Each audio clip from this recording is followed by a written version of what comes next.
아동부를 담당한 어떤 목사님이 사순절에 우리 아이들에게 십자가에 대해서 말씀을 전하기 위해서 조금 더 현실감 있게 설교를 하려고 실제로 십자가 하나를 큰 거를 하나 준비하고 예수님의 성화 사진을 그 위에다 떡하니 붙여놓고는 아이들이 보는 앞에서 대못을 가져와가지고 그 십자가에 꽝 박는 거예요. 꽝꽝 막 큰 소리로. 그러니까 아이들이 갑자기 긴장을 하면서 그 장면을 보다가 울음을 막 터뜨리기 시작하는 겁니다. 목사님이 드디어 얘들이 깨달음이 있구나. 그러면서 막 울고 있는 아이에게 물어봤어요. 예수님을 이 십자가에 못 박은 사람이 누구지? 어떻게 잘하셨대요? 여러분 정말 그럴까요? 예수님을 십자가에 못 박은 사람이 로마의 군병일까요? 예수님을 십자가에 못 박은 사람이 그 당시에 대제사장들일까요? 예수님을 십자가에 못 박은 사람은 바로 저와 여러분 우리들인 줄 믿습니다. 우리 때문에 죽으신 거죠. 그걸 아는 것이 깨달음이에요. 우리가 사순절을 지나고 있습니다. 사순절은 열순자를 써서 40일이란 얘기인데 예수님이 부활하시기 전 주일을 뺀 40일을 사순절이라 말합니다. 우리 믿음의 선배들이 사순절을 정한 이유가 있죠. 이 사순절 기간 동안은 특별히 예수님의 십자가 은혜를 다시 한번 가슴에 새기고 나도 나의 헛된 욕심과 헛된 습관들 이런 것들을 예수님의 십자가에 못 박고 예수님의 십자가의 뒤를 따라가자고 하는 그런 결단의 절기입니다. 그래서 우리 믿음의 선배들은 이 사순절이 되면 술과 고기를 절제하고 허망한 오락들을 절제하고 미워했던 갈등했던 이웃들을 찾아가서 먼저 사과하고 용서를 빌고 이런 전통들을 수백 년 동안 이어온 것이죠. 여러분들은 이 사순절을 어떻게 잘 보내고 있습니까? 특별히 이 사순절에 우리가 한 번 더 기억해야 할 것은 예수님께서 우리에게 명령하신 내용들입니다. 우리가 십자가를 지고 예수님이 걸어가신 길을 따르자고 하면 예수님께서 우리에게 명하신 것들이 있을 거 아니에요. 사람은요 참 단순해가지고 자기가 삶의 주체가 되지 못하고 어떤 사람, 어떤 환경, 어떤 분위기에 휩쓸려 살아갈 때가 참 많습니다. 두 사람이 아침에 신문을 파는 가판대에 가가지고 신문을 사게 됐더라지요. 그 신문을 하나 사가지고 나오는데 그 신문 파는 사람이 얼마나 불친절한지 모든 말을 아주 퉁명스럽게 내뱉고 뭐 거스름도 대충 던져주고 막 그래요. 근데 그 신문을 사는 친구가 얼마나 친절하게 인사를 했는지 고맙습니다, 수고하세요 그리고 오는 거예요. 같이 따라갔던 친구가 막 욕을 하는 거지. 야, 저 저모는 왜 저래? 아, 저렇게 불친절해가지고 장사하겠어? 아, 참 버르장머리가 없네? 막 별소리를 다 하는 거예요. 그랬더니 그 신문을 산 친구가 아유, 그냥 놔둬. 그 사람 원래 그래. 내가 매일 사는데 원래 그래. 야, 그럼 원래 그렇게 불친절한데 너는 뭐가 좋다고 그 사람한테 그렇게 친절하게 인사를 하고 와? 그때 그 사람이 하는 말이 야, 그 사람의 태도에 왜 내 기분이 상할 필요가 있어? 그 사람의 태도에 내 삶이 끌려다닐 필요 없잖아. 여러분 어떻습니까? 나는 누구 때문에 기분 잡쳤어. 나는 어떤 상황 때문에 내 인생 망쳤어. 아니 왜 그렇게 살죠? 여러분이 삶을 주체적으로 끌고 와야 할 텐데 여러분이 왜 끌려다니는 인생을 살아갑니까? 옛날에 인도에서 선교했던 와일드라고 하는 박사가 있어요. 그분이 인도에서 참 고생스럽게 선교를 하고 있는데 어느 날 미국 해병대들이 그 인도에 주둔하게 된 일이 있었습니다. 그래서 그 해병대의 장교들과 그 와일드 선교 일행들이 어느 날 저녁을 함께 먹는 기회가 있었어요. 한참을 밥을 먹고 있는데 그 장교 가운데 교회를 안 다니는, 예수님을 안 믿는 그런 장교가 있었더래요. 그러니까 물은 거예요. 아니 선교사님, 아니 우리 미국에도 아직도 교회 안 다니는 사람 많은데 거기서 편하게 그냥 복음을 전하시지 뭐 하려고 이 먼 인도까지 와가지고 그렇게 고생하면서 복음을 전하냐고. 인도 사람들한테 그렇게 기독교를 전해야 할 필요가 있냐고.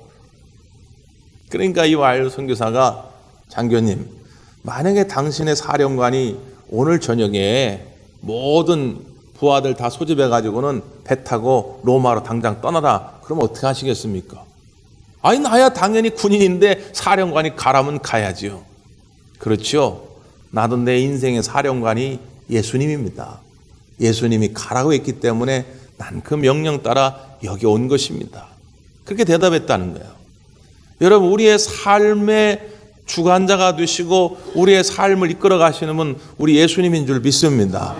예수님의 명령을 따라 사는 것이 행복한 것인지 누구 때문에 살지 마세요. 누가 하는 말 때문에 기분 상하지 마세요. 어떤 상황 때문에 절망하지 마세요. 예수님 명령을 따라 살면 우리 속에 샘솟는 기쁨이 있습니다.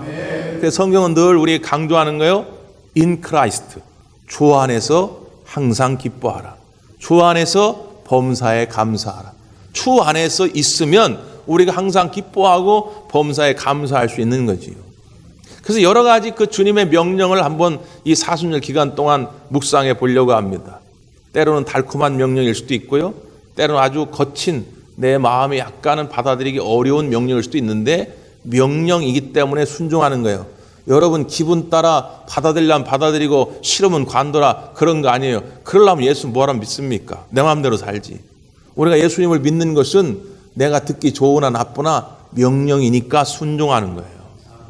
특히 오늘 첫 번째 시간인데요. 오늘 예수님 우리에게 명령하는 것은 나를 따라오라. 같이 해볼까요? 나를 따라오라. 나를 따라오라는 거예요. 그 나를 따라오라고 하는 그 명령을 우리가 한번 생각하기 전에 오늘 본문의 말씀은 이렇게 시작이 됩니다. 17절 같이 읽죠. 17절 시작.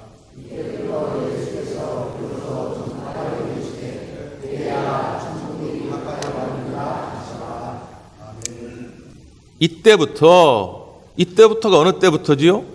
12절에 보면 예수께서 요한이 잡혔음을 들으시고 이때입니다. 예수님보다 앞서 세례 요한이 하나님 나라의 메시지를 전했죠. 그가 전한 메시지도 회개하라 천국이 가까웠느니라. 근데 그 요한이 억울한 누명을 쓰고 감옥에 갇히게 됐어요. 그때부터 본격적으로 전면에 나서서 예수님이 복음을 전하시는데 그 핵심이 뭐라고요? 회개하라 천국이 가까웠느니라. 천국은 뭐냐? 하늘에 있는 나라. 이렇게 언어적으로는 해석이 되지만 성경적으로 보면 천국은 하나님의 다스림이 있는 나라입니다. 하나님의 통치가 있는 나라. 킹덤 오브 갓. 하나님의 왕국이거든요. 근데 이 하나님 나라의 주인이 누구냐? 예수 그리스도라는 거예요. 다시 말하면 성경은 천국과 예수님을 같이 봅니다. 회개하라 천국이 가까웠다 이 말은 예수 그리스도가 너에게 가까이 왔다는 거예요. 그래서 그 예수님을 받아들이면 우리 속에 천국이 임합니다. 내 마음에 천국이 임하고 우리 가정에 예수 그리스도가 주인이 되면 우리의 가정이 천국이 되는 거지요. 그런데 한 가지 조건이 있다. 예수님을 너희가 받아들이기 위해서 천국이 너에게 임하기 위해서 꼭 필요한 조건이 하는데 그게 뭐라고요? 회개하는 것이다. 다른 건 필요 없어요. 돈 많을 필요도 없고요. 많이 배워할 필요도 없어요. 뭐 이전에 어떻게 살았든지 그건 상관이 없어요. 오직 한 가지 모든 사람들이 동일하게 거쳐야 할 조건이 있는데 그것은 뭐냐? 회개하라는 것입니다. 이 사순절에 우리가 다시 한번 꽃피워야 할 영성이 있다면 회개의 영성입니다. 왜 우리의 가정에 자꾸 문제가 해결이 안 됩니까? 여러분 자꾸 어떤 그 문제의 원인을 다른 사람에게서 찾으려고 하면요 절대로 해결이 없습니다. 너 때문에 남편은 아내한테, 아내는 남편한테, 부모는 자식한테, 자식은 부모한테 너 때문에 그건 무슨 문제 해답이 있습니까? 성경은 그 방향을 바꾸라는 거예요. 나 때문에 내가 주님 앞에서 내가 죄인임을 깨닫고 내가 회개하기 시작할 때에 문제가 해결되기 시작하고 막혔던 관계가 회복될 줄 믿습니다. 이걸 해보라는 거지. 이걸 해보라. 1903년도에 저 원산에서 감리교 하디 선교사가 복음을 전하는 중에 강력한 성령의 인도하심을 받습니다. 내가 사실 여러분들을 사랑하고 섬기고 그리고 복음을 전한다고 왔지만 내 마음 깊은 구석에는 교만함이 있었습니다. 이 민족, 한민족을 나는 깔봤습니다. 나는 미개한 민족이라고 여겼습니다. 나는 그래서 이 미개한 민족들을 개화시키려고 온 겁니다. 나의 이런 못된 마음을, 교만한 마음을 회개합니다. 그때 성도들이 막 너도 나도 할 것 없이 회개 영성에 사로잡혀서 자신들의 죄를 털어놓기 시작했습니다. 그 불길이 1907년도 평양으로 옮겨져 갔죠. 평양 장대현 교회에서 길선주 장로님이 말씀을 전하는데 한 1,500명 모였는데 시간이 지나도 밋밋합니다. 근데 갑자기 길선주 장로님이 성령의 감동에 의해서 어떤 것을 털어놓냐, 내가 과거에 친구가 어떤 유산을 물려받는데 내가 거기에 끼어들어 가지고 친구가 받아야 할 유산을 몰래 빼돌렸습니다. 부끄러운 이야기, 수치스러운 이야기인데 그걸 강단에서 선포합니다. 그런데 막 여기저기서 웅성거리면서 너도 나도 아까 일어나 가지고 자신들의 죄를 털어놓기 시작합니다. 나는 도적질했습니다. 나는 사기를 쳤습니다. 나는 간음을 했습니다. 난 누구를 미워했습니다. 끊이질 않아요. 집회가 끝나질 않습니다. 그래서 한국교회 최초의 철야 기도회가 시작이 됩니다. 12시간 넘도록 밤새도록 회개의 기도회가 시작이 되고 그게 새벽까지 이어집니다. 한국교회 최초의 새벽 기도회가 시작이 됩니다. 교회가 사는 방법은 한 가지예요. 내가 주님 앞에 죄인임을 고백하고 나의 죄를 회개하는 기도를 하나님께 드리는 겁니다. 교회가 역사가 오래됐는데 부흥이 안 되는 교회 가보십시오. 공통점이 있습니다. 너 때문에. 장로님들은 목사한테, 목사 때문에. 목사는 장로한테, 장로들 때문에. 권사는 집사 때문에. 집사는 권사 때문에. 교회가 100년이 넘어도 그런 게 절대 부흥하지 않습니다. 목사는 제가 부족해서 그렇죠. 교인은 아니요. 목사님, 저희들이 잘못해서 그렇죠. 권사는 집사님, 내가 기도 못해서 그래. 집사는 권사에게, 아니 권사님, 내가 더 사랑하지 못해서 그래요. 자신들의 죄를 하나님 앞에 고백할 줄 아는 교회가 은혜가 넘치는 교회고 그런 교회가 부흥하더라 그 말이에요. 완벽해서 부흥하는 거 아닙니다. 완벽해서 뭔가 잘 되는 거 아니에요. 내가 주님 앞에 죄를 고백하고 회개할 때 그 은혜 때문에 교회가 잘 되는 거지. 그 은혜 때문에 여러분의 가정이 잘 될 줄 믿습니다. 회개하라. 그리고 나서 이제 예수님께서 명령을 하는 거예요. 19절 말씀입니다. 19절 크게 한번 읽죠. 시작.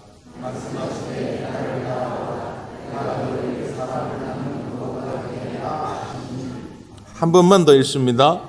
나를 따라오라. 내가 너희를 할 때 너희를 내가 자신의 이름을 넣어서 한번 읽습니다. 자기의 이름을 넣어서 19절 시작.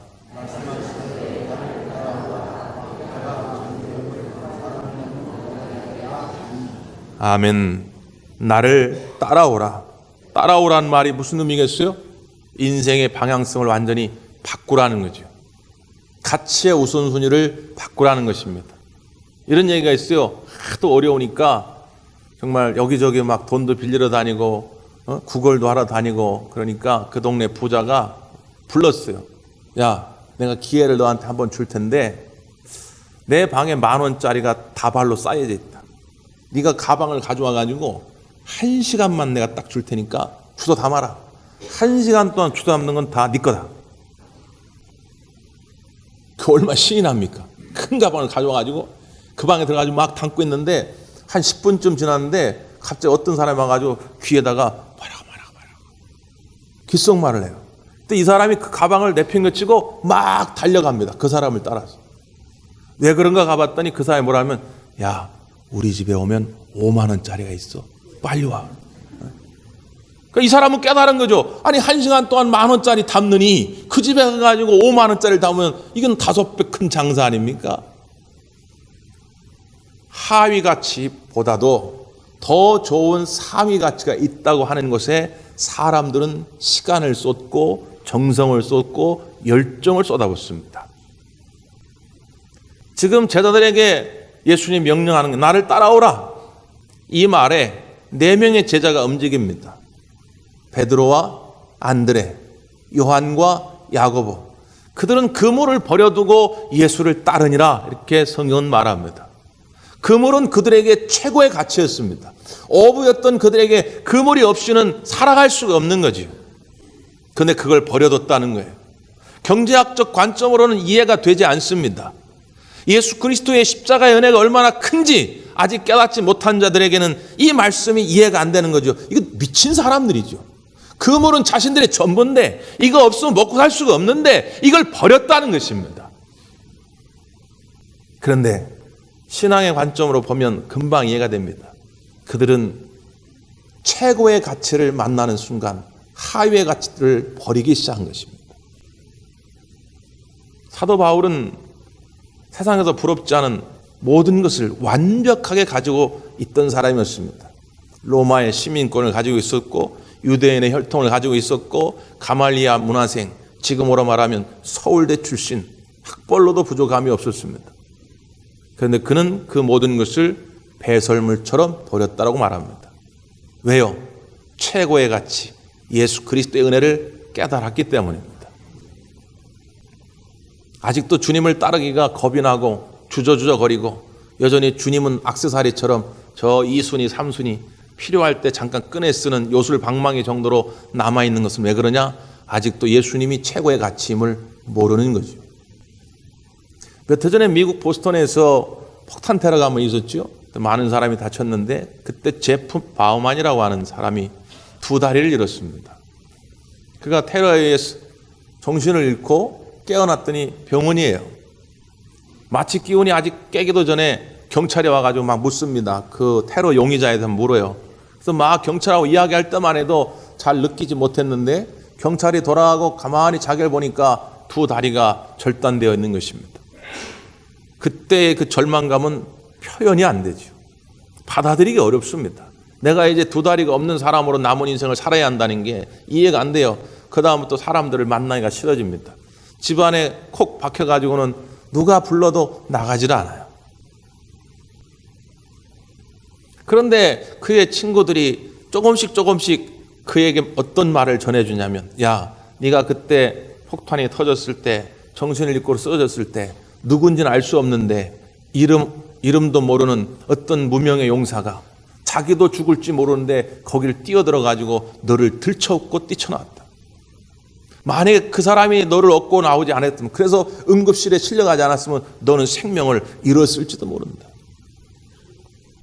너를 보고 의료진들이 살려내기 위해서 쉬지도 못하고 먹지도 못하고 너의 생명을 건져내고, 비록 2다리를 자르긴 했지만 그래도 어쨌든 너의 생명을 구하려고 얼마나 애쓰는지 아느냐. 무엇보다 네가 의식을 잃고 아파하는 그 오랜 시간 동안 너의 여자친구가 한시도 떠나지 않고 내 곁을 지켜줬다.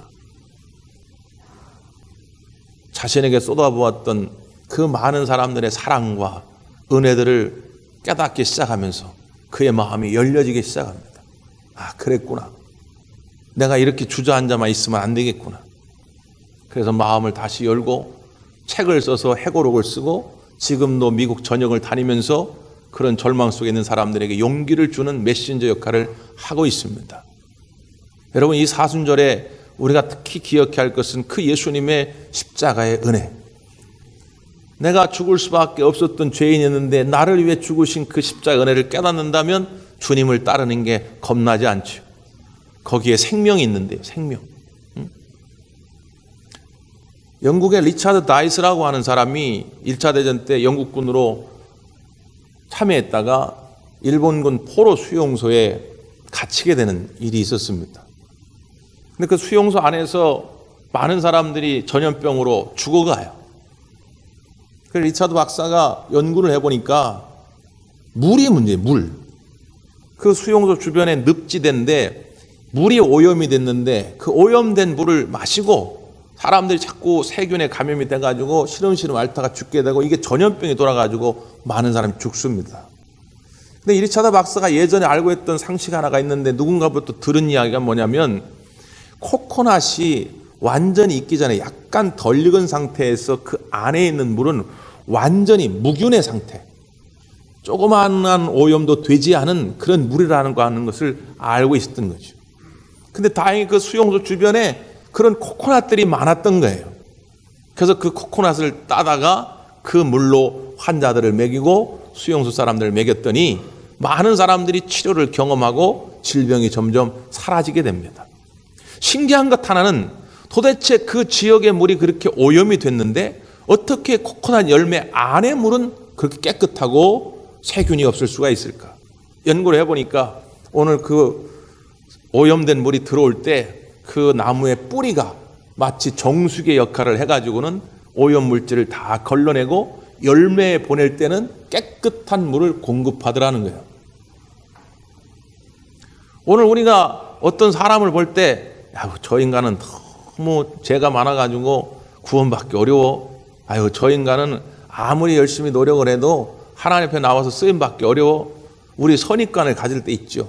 근데 성경은 너 예수 그리스도의 십자가에 나오면 그 어떤 사람이라도 다 정결하게 되고 구원받게 될 거라고 말합니다. 참 이해가 안 되는데 저 인간 저렇게 쌍욕을 잘하고 저렇게 남의 등 쳐먹고 말이지, 저렇게 다른 사람 아프게 하고 했던 사람인데 어떻게 하나님께 구원받을 수 있을까? 그래서 그걸 은혜라고 그러는 겁니다. 그걸 은혜라고 그러는 거예요. 자기를 돌아보세요. 우리가 다 하나님 앞에 잘나면 얼마나 잘났겠습니까? 하나님의 은혜로 우리가 다 구원받은 줄 믿습니다. 이 사순절에 그 은혜를 알기 때문에 우리가 돌이키는 거예요. 그래서 하나님을 따르는 것이고 예수님을 따르는 것입니다. 따르는데 예수님 부른 이유가 있지 않겠습니까? 아무 이유 없이 부른 것이 아니에요. 뭐라고요? 사람을 낚는 어부가 되게 하기 위해서 우리를 부르신 것입니다. 사람을 낚는 어부가 되게 하러 부르셨다. 그럼 벌써 이게 가슴이 답답해져 오지요. 여러분을 하나님이 사람을 낚는 어부로 부르심을 믿으십니까? 이거 아멘 소리도 벌 작아지죠. 답답해집니다 벌써. 내가 그렇게 살지 못하니까. 마케팅 방법 중에 버즈 마케팅이라는 말이 있죠. 버즈 마케팅. 들어보셨는지 모르겠는데 버즈가 우리말로 하면 윙윙거리다. 벌이나 새들이 막 윙윙거리다 할 때 쓰는 말이 버즈인데 우리말로 번역하면 입소문 마케팅입니다. 마트에 가면 참 희한한 걸 경험해요. 이 장사꾼들의 최고의 목표는 이윤을 남기는 건데 막 공짜로 줍니다. 저는 쑥스러워가지고 마트 가서 시식코네 잘 안 먹어요. 목사가 거기 서가지고 먹다가 교인이라도 만나면 목사님 여기서 뭐 하세요? 그럴까 봐. 나는 근엄하게 가고 있는데 붙잡아요. 아저씨 드시고 가세요. 아니 돈도 안 받고 장사꾼들이 왜 주냐 말이에요. 그 먹는 걸. 왜 줍니까? 먹어보고 좋으면은 입소문 좀 내라는 거예요. 입소문. 야, 그거 마트 갔더니 새로 그거 나왔는데 너무 맛있더라. 입소문. 여자들은요 참 신기한 게 있는데 화장품 가게 가지고 화장품을 하나 삽니다. 그리고 샘플을 10개 달라고 그럽니다. 근데 이 장사꾼들이 손해 아니에요. 한 개 팔고 공짜로 10개 샘플을 주는데 그거 달라는 대로 주더라고요. 왜 줍니까? 아유, 샘플 써봤더니 그거 새로 나온 신상품인데 좋더라. 소문나기 시작하면 그런 샘플 몇 가지는 아무것도 아닌 거죠. 이걸 버즈 마케팅, 입소문 마케팅이라고 말합니다. 하나님이 우리를 사람을 낚는 어부로 부르신 건 뭐냐? 우리를 입소문의 주체로 세운 거예요. 자, 오늘 예수님께서 제자들을 부르신 다음에 그 다음 장면이 이런 장면이 있어요. 23절, 24절 한번 보세요. 23절, 24절 시작.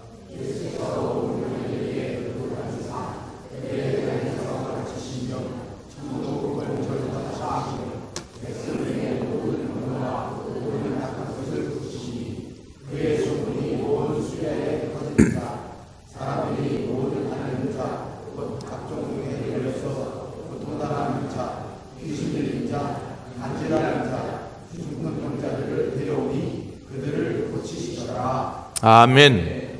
이제 예수님의 본격적인 공생의 사역이 시작이 됐습니다.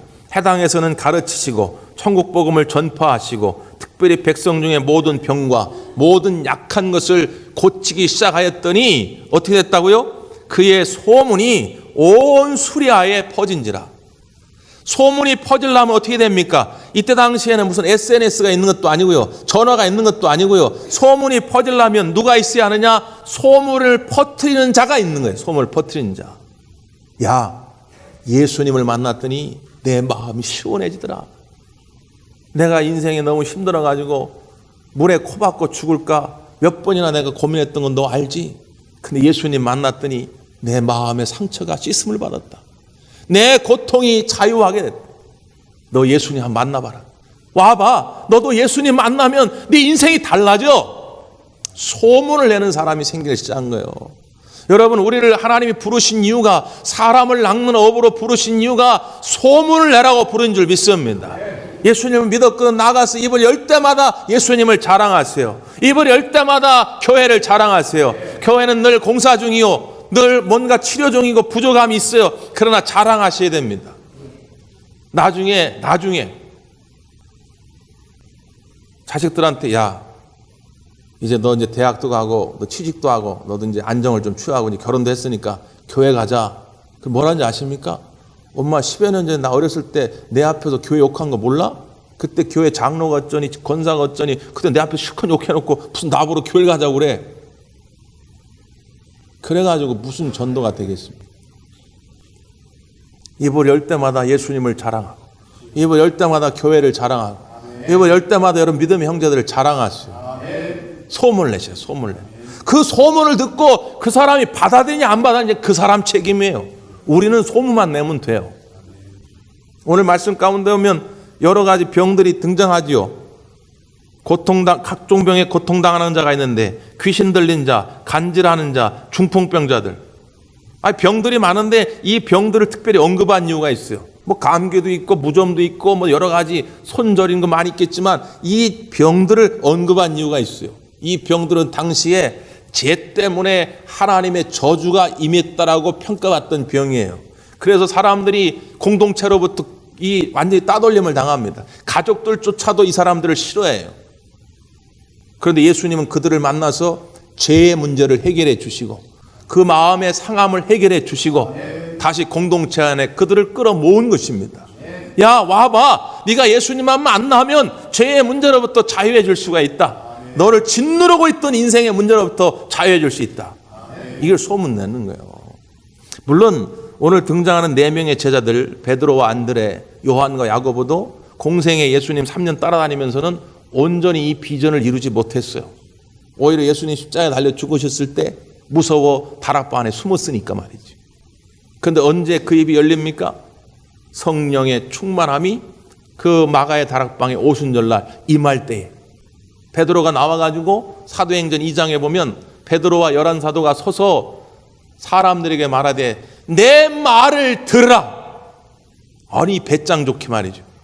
무서워서 숨어있던 베드로가 성령의 충만을 받으니까 나와가지고 내 말을 들으라. 그 지나가는 사람들이 저 뭐야? 저 미쳤나? 뭔 얘기하는 거야? 그래서 쫙 복음의 핵심을 전하는데 핵심은 뭡니까? 너희들이 십자가에 못 박은 그분이 바로 메시아였다. 하나님이 보내신 그리스도였다.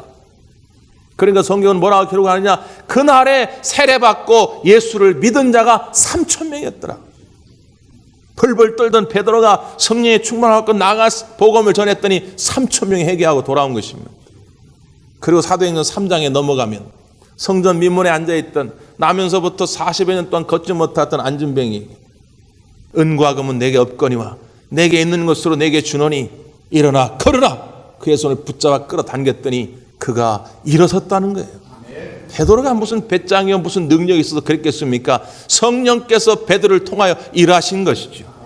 여러분을 사람 낚는 업으로 부른 것은 여러분이 능력이 많아서가 아니에요. 성령께서 여러분을 사용하시길 원한다 그 말이에요.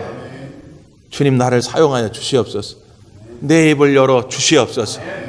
여러분을 통해 예수 그리스도의 복음이 확장되어져 가기를 간절히 바랍니다. 기도하겠습니다.